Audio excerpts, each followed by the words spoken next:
Mei 2024 pukul 10.30 saya akan mempresentasikan tentang visi misi sekolah, di mana sebagai tugas pelaksanaan di kinerja pengelolaan kinerja. Baiklah, pada kesempatan kali ini saya akan mempresentasikan tentang visi misi sekolah dari BPD Sabdik SDN Gambiran 3, Kecamatan Kalisat, Kabupaten Jember.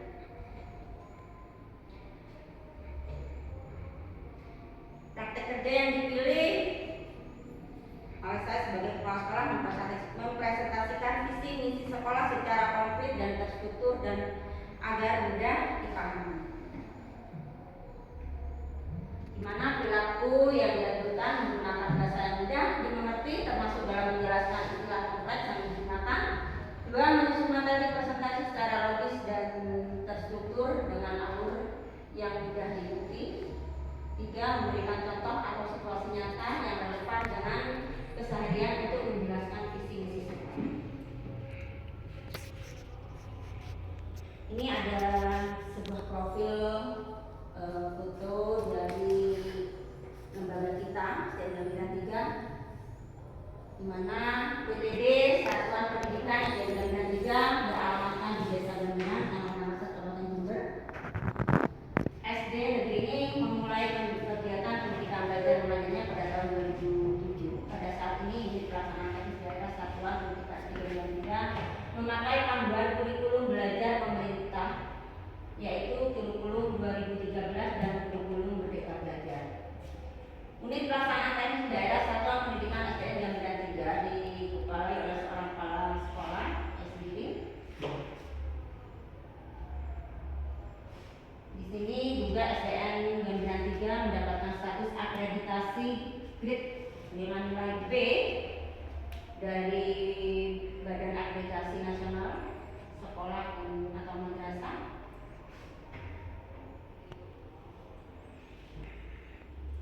Pada kesempatan kali ini juga saya akan menyampaikan tentang profil SDN Gambiran 3, di mana SDN Gambiran 3 mempunyai 6 ruang belajar. Ruang belajar kelas 1 sama dengan kelas 6 sesuai dengan pagu. 8 guru terdiri dari 6 guru kelas dan 2 guru mata pelajaran. 1 tempat ibadah, 1 tempat olahraga, di mana tempat olahraga memiliki sarana dan prasarana olahraga di depan halaman sekolah. Tempat ibadah, siswa-siswi SDN Gambiran 3 bisa melaksanakan kegiatan sholat duha, sholat duha berjamaah di musola SDN Gambiran 3. Visi SDN Gambiran 3 mempunyai visi sekolah dasar negeri Gambiran 3 adalah terwujudnya anak didik yang beriman dan bertakwa, berbudi luhur dan berguna bagi nusa dan bangsa. Kemudian misi SDN Gambiran 3 membentuk siswa beriman dan bertakwa dengan membudayakan berbusana muslim, kemudian pengajian istighosah tiap hari Jumat dan juga sholat duhur berjamaah. Yang kedua, mewujudkan siswa yang berbudi luhur dengan adanya penerapan tingkah laku yang baik. Tiga, menciptakan sumber daya manusia yang sesuai dengan era globalisasi. Tujuan satuan pendidikan: 1. Mewujudkan siswa terampil baca tulis Al-Quran, mewujudkan siswa rutin sholat wajib dan sholat sunnah, mewujudkan siswa terbiasa sholat berjamaah, mewujudkan siswa unggul dalam lomba-lomba akademik, mewujudkan siswa unggul dalam lomba non-akademik, mewujudkan pembelajaran yang aktif, kreatif, inovatif, dan menyenangkan, mewujudkan siswa lancar dalam berkomunikasi berbahasa Inggris, mewujudkan siswa mencintai budaya bangsa, mewujudkan siswa melestarikan lingkungan. Ini ada beberapa kegiatan-kegiatan sebagai implementasi dari visi dan misi sekolah, di mana di SDN Gambiran 3 mempunyai kegiatan ekstrakurikuler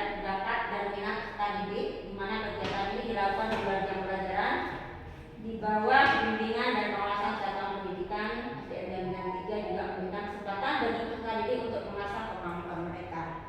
Selanjutnya contoh, ada kegiatan pramuka, ada kesenian, tari.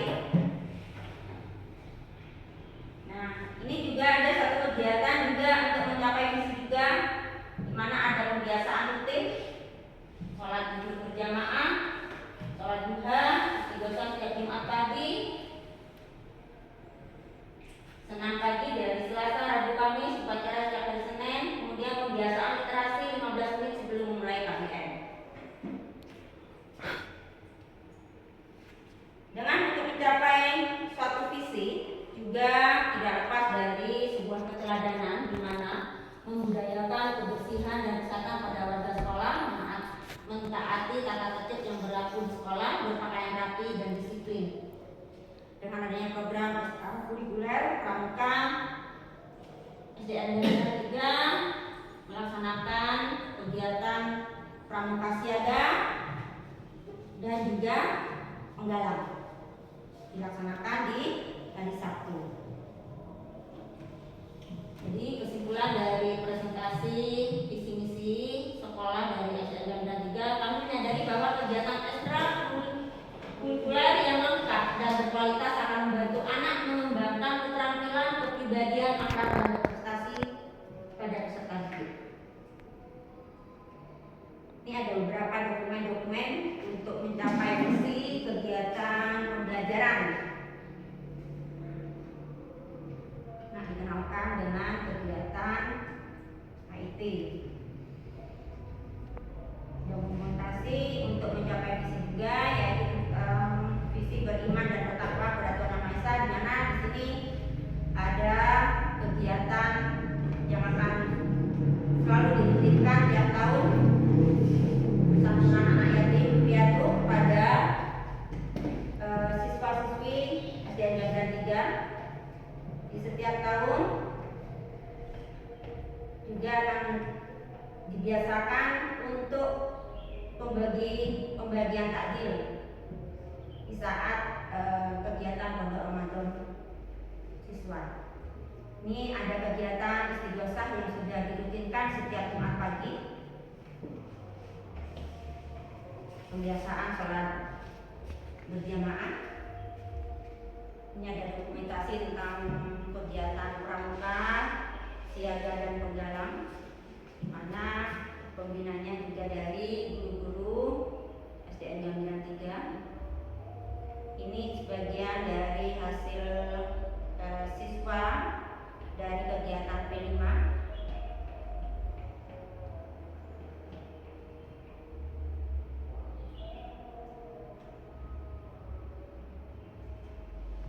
Dokumentasi untuk mencapai visi juga kegiatan lomba-lomba yang sudah dilaksanakan oleh anak-anak didik kita. Kegiatan lomba OSN, di mana kemarin kita sudah alhamdulillah memberikan kesempatan kepada anak didik kita, memberikan suatu apresiasi kepada SDN Bina 3 sudah mengikuti memenangkan lomba, ikut lomba OSN MIPA IPA ke tingkat kabupaten. Kemudian ini ada juga kegiatan-kegiatan mengikuti lomba O2SN dan FLS 2N di tingkat kecamatan, memberikan kesempatan kepada anak-anak didik kita untuk menyalurkan bakat dan minat mereka.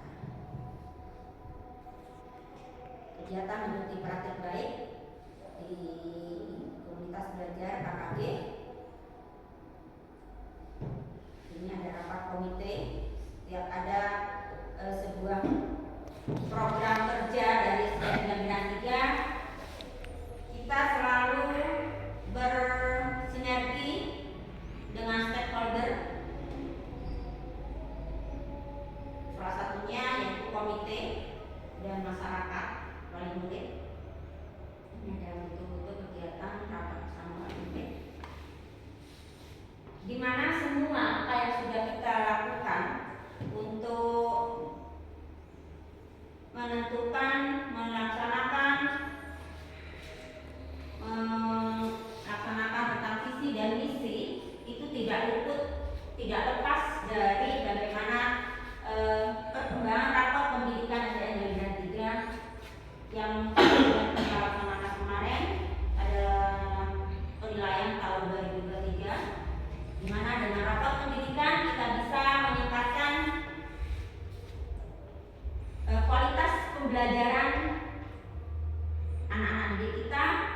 dan juga kompetensi dari guru-guru dari lembaga SDN Negara 3. Bagaimana untuk rapat pendidikan SDN Negara 3 lebih meningkat.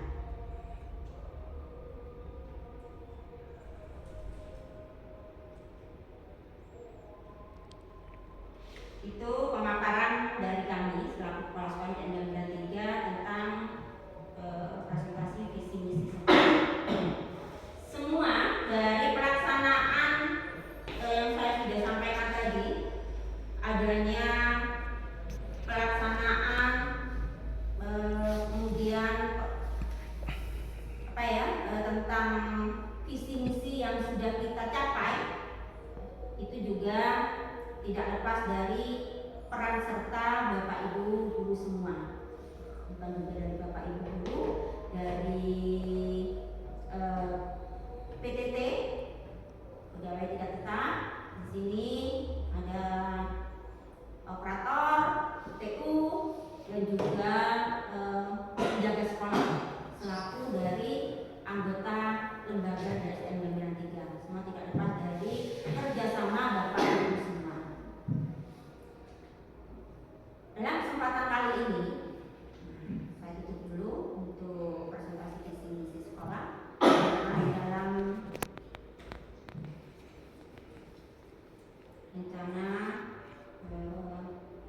kegiatan yang saya ambil juga tidak lepas dari bagaimana penyusunan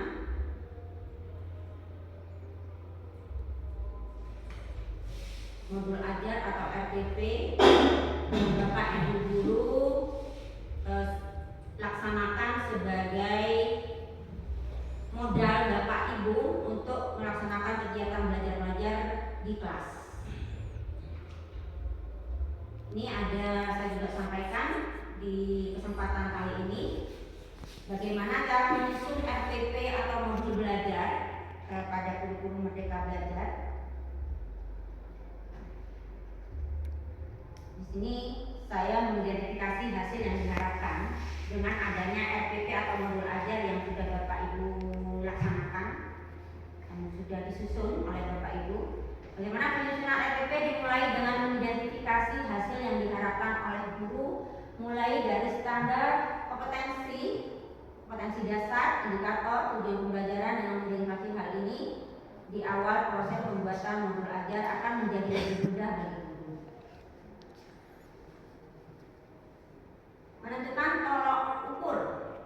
Jadi dengan adanya modul ajar RTP, setelah tujuan pembelajaran ditetapkan, guru perlu menentukan bukti atau tolok ukur yang dapat diterima. Tolok ukur ini nantinya akan menjadi acuan untuk melihat pemahaman peserta didik. Dengan kata lain, penentuan tolak ukur juga menjadi acuan untuk pembuatan asesmen di akhir pembelajaran, di mana modul ajar RTP itu yang akhirnya di akhir sebuah kegiatan pembelajaran akhir semester kita mengacu pada asesmen akhir pembelajaran, karena di setiap semester pastinya ada suatu asesmen sumatif yang sebagai anak-anak sebagai tolak ukur bagaimana anak-anak sampai menyerap hasil dari pembelajaran selama satu semester. Seperti itu.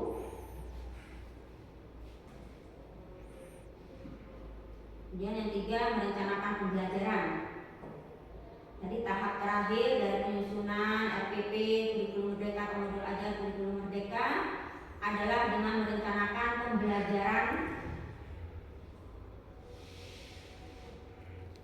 Langkah ini juga merupakan langkah inti dan paling penting dalam menyusun modul ajar. Penyusunan pembelajaran mencakup penentuan langkah-langkah kegiatan pembelajaran hingga instruksi yang akan digunakan dalam pembelajaran.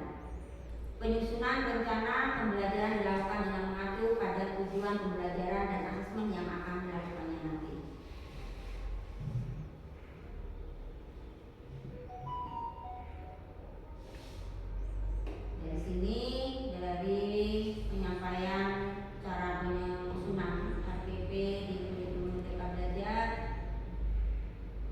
kurikulum merdeka.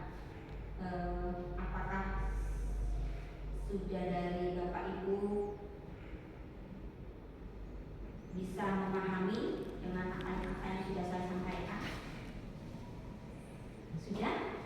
Pas? Atau masih ada yang ditanyakan tentang bagaimana cara menyusun SPP? Kita sebagai seri di sini.